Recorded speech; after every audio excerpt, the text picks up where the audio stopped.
आइए प्रेमियों, श्याम क्या है?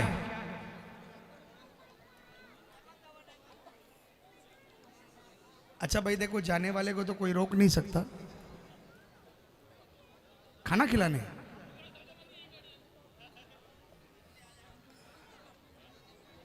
आ जाओ आ जाओ।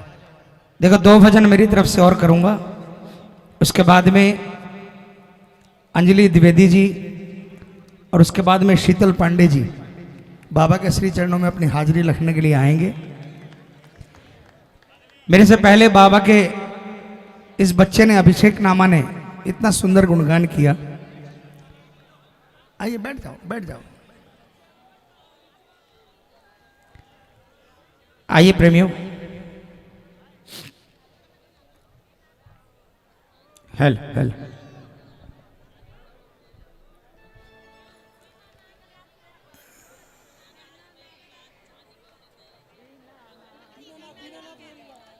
दीनानाथ मेरी बात है।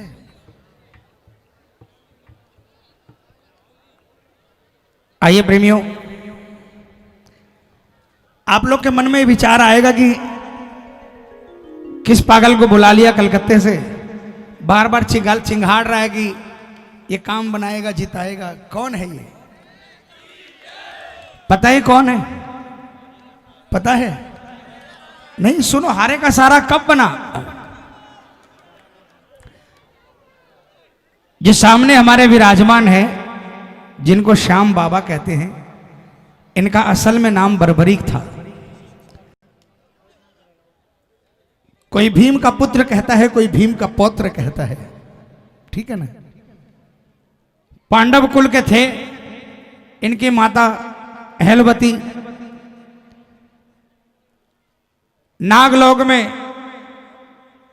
भीम के साथ इनका विवाह हुआ और विवाह होने के पश्चात इस बालक ने जन्म लिया जिनका नाम बर्बरीक था।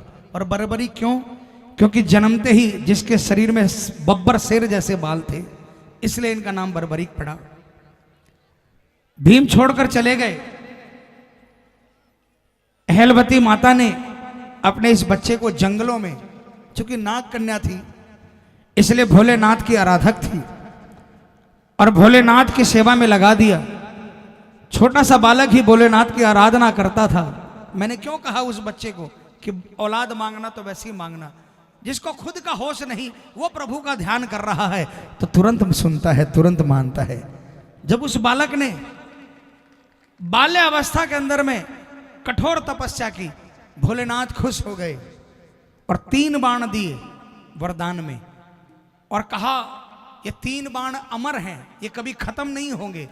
और एक बाण में ये करामात है कि एक बाण से अगर पूरी सृष्टि को निशाना बनाओगे तो एक भी प्राणी नहीं बचेगा, सबको मारकर वापस तुम्हारे तर्कस में आ जाएगा। अब जिसके पास ऐसे 3 बाण हो जो कभी नष्ट नहीं हो और जो सबको खत्म कर दे, उसको कोई हरा सकता है? उसी समय महाभारत के युद्ध का ऐलान हुआ। चूंकि वीर थे, अपनी मां से युद्ध में लड़ने की जिद करने लगे। बाल्य अवस्था थी। मां को लगा कि ये पांडव कुल का अवतार है। पांडव तो 5 हैं और उनके विरोध में कौरव सैकड़ों की संख्या में है। और आज के युग में जिस तरफ पलड़ा भारी होता है, लोग उसी तरफ झुकते हैं। मेरा बच्चा पांडवों को हारता देखेगा तो कौरवों की तरफ से लड़ जाएगा। इसलिए अपने बच्चे से कहा कि युद्ध में जाना जरूर, लेकिन वचन दो कि तुम हारेगा साथ दोगे, जो पक्ष हारेगा उसका साथी बनोगे। मां को वचन दिया कि जो हारेगा उसका साथी बनूंगा, और ये वचन मांगा कि कोई भी तुम्हारे सामने अगर कोई झोली फैला दे तो उसे निराश नहीं करोगे। ये मां को 2 वचन दिए कि हारे का सहारा बनूंगा, और अगर मेरे सामने कोई झोली फैला दिया तो अपने वचन को जाने नहीं दूंगा, वचन पूरा करूंगा। जब ये वचन दिए तो भगवान कृष्ण के कान खड़े हो गए। उन्होंने सोचा कि अगर ये बालक रण में कूद गया तो पांडवों को हारता देखकर मेरे रहते पांडव हार नहीं सकते, और जब पांडव जीतने लग जाएंगे तो कौरवों को हारता देखकर ये कौरवों की तरफ लड़ने लग जाएगा, और न कौरव बचेंगे न पांडव बचेंगे। भगवान कृष्ण ने रास्ते में एक ब्राह्मण का वेश बनाया, याचक का, और पूछा, रास्ते में रोक के, बालक किधर जा रहे हो? बालक ने कहा, मैं महाभारत युद्ध लड़ने जा रहा हूं। भगवान हंसे, 3 बाण लेकर। कहा, प्रभु ब्राह्मण देवता मेरी शक्ति को आजमा लो, ये बाण कोई छोटे मोटे नहीं है, एक बाण से सृष्टि खत्म कर दूंगा। कहा, इतनी बड़ी बड़ी बातें इतनी छोटी बालकाल में, तो सृष्टि तो छोड़, ये पीपल का पेड़ है, इसके सारे पत्ते को अगर बींद दे तो जानूंगी तेरी वीरता। बालक ने मां को नमन किया, भोलेनाथ को नमन किया और पतंचा चढ़ाई। भगवान कृष्ण ने चुपके से एक पत्ता तोड़कर अपने पांव के नीचे दबा लिया। बर्बरीक का बाण चला, सारे पत्तों को बींदता हुआ पाताल लोक में बाण घुस गया, और जहां भगवान के पांव के नीचे पत्ता था, उस पत्ते को बींदते हुए भगवान के पांव के अंदर में भी बाण घुस गया। तब भगवान ने कहा, वत्स तुम्हारी वीरता से मैं प्रसन्न हुआ, लेकिन महाभारत के युद्ध के अंदर में एक वीर की बलि की दरकार है, और मुझे 3 ही वीर नजर आते हैं, एक मैं, एक अर्जुन और एक तुम। मैंने अगर अपनी बलि दे दी तो पांडव शस्त्र नहीं उठाएंगे, और अगर अर्जुन ने अपने शीश की बलि दे दी तो भी पांडव शस्त्र नहीं उठाएंगे। इस धरती पर असत्य पर सत्य की विजय के लिए तुम अपने शीश का दान दे दो, तुम्हारा नाम अमर हो जाएगा।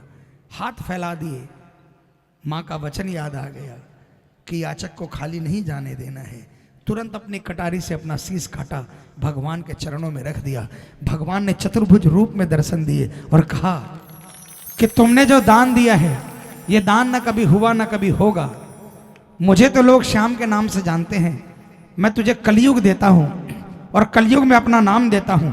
मुझे लोग श्याम के नाम से जानते हैं, तुझे लोग श्याम बाबा के नाम से जानेंगे। और तुमने अपनी मां को जो वचन दिया है कि हारे का सहारा बनूंगा, महाभारत में वो वचन काम नहीं आया, लेकिन कलयुग में जो सब जगह से हार कर तेरे दरबार में आकर माथा टेकेगा, वो हार कर आएगा जरूर, लेकिन हार कर वापस नहीं जाएगा।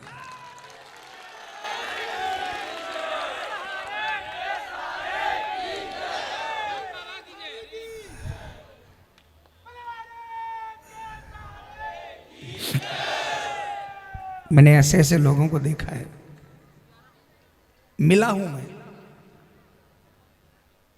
जिनकी रिपोर्ट अमेरिका की बोलती थी, लंदन की बोलती थी, रसिया की बोलती थी कि सर में ब्रेन कैंसर है।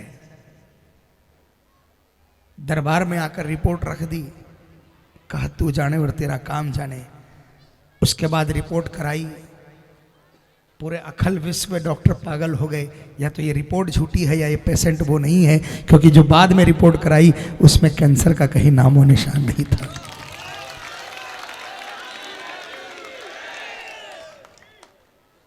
यूपी में एक जगह कीर्तन था, यूपी में एक जगह कीर्तन था। एक साल कीर्तन में गया, दूसरे साल फिर उन्होंने बुलाया। जो कीर्तन कराने वाला था मेन आदमी, कीर्तन से 2 महीना पहले, 1 महीना पहले डॉक्टरों ने कैंसर सस्पेक्ट कर दिया। पूरा परिवार बंबई लेकर चला गया। कीर्तन से 5 दिन पहले उसने डॉक्टरों से कह दिया, मेरा कीर्तन है बाबा का, मैं नहीं रुकूंगा। रिपोर्ट आई, डॉक्टरों ने कहा कि आपको नहीं जाना है, आपको दवाई चालू करनी है, लेकिन कहा कि मुझे बाबा के दरबार में जाना है। एक रिपोर्ट बाकी थी। डॉक्टरों ने 100% कह दिया था कि कैंसर है, लेकिन जिद के आगे नहीं माने। तो डॉक्टरों ने कहा कोई बात नहीं, ये दवाई लिखता हूँ, 2 घंटे बाद से दवाई चालू कर देना और कीर्तन खत्म होते तुरंत वापस आ जाना और एडमिट हो जाना। उसने दवाई खरीदी, लेकिन घर वाले कहते रह गए दवाई ली नहीं। मैं प्रत्यक्ष गवाह हूं उस जगह का। कीर्तन शुरू किया, बाबा की जोत चालू की, और जोत चालू करने के बाद में दवाई का लिफाफा निकाला, एक एक दवाई फाड़ी और बाबा को कहा, बाबा मैंने रूखा खाया तो तुझे खिला के खाया, और मैंने हलवा खाया तो तुझे खिला कर खाया, दवाई भी खाऊंगा तो तुझे भोग लगा कर खाऊंगा। मेरे सामने उसने एक दवाई की एक डोज जोत में प्रवाहित कर दी, और बॉम्बे गया।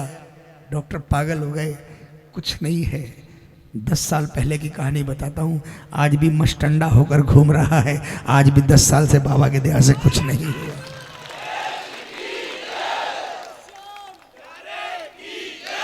ऐसे ही थोड़ी ना मैं पागलों की भांति कसमें खाकर बोल रहा हूं। जो शख्स आपके सामने खड़ा है 2 बार ट्रक के अंदर घुस गया 120 की स्पीड में, 2 बार 1993 में और 2016 में। ट्रक में घुसने के बाद क्या बचता है? गरुड़ पुराण बचता है। लेकिन श्याम जानता है,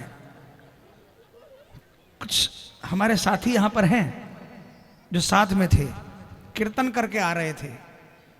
सुबह सुबह 6 बजे सब सो गए, सारी रात कीर्तन किया, सब सो गए। हरियाणा में हिसार के पास 120 में गाड़ी इनोवा चल रही थी, आगे ट्रक चल रहा था। ट्रक में इनोवा घुस गई, गाड़ी का कुछ बचा नहीं, हमें कुछ हुआ नहीं।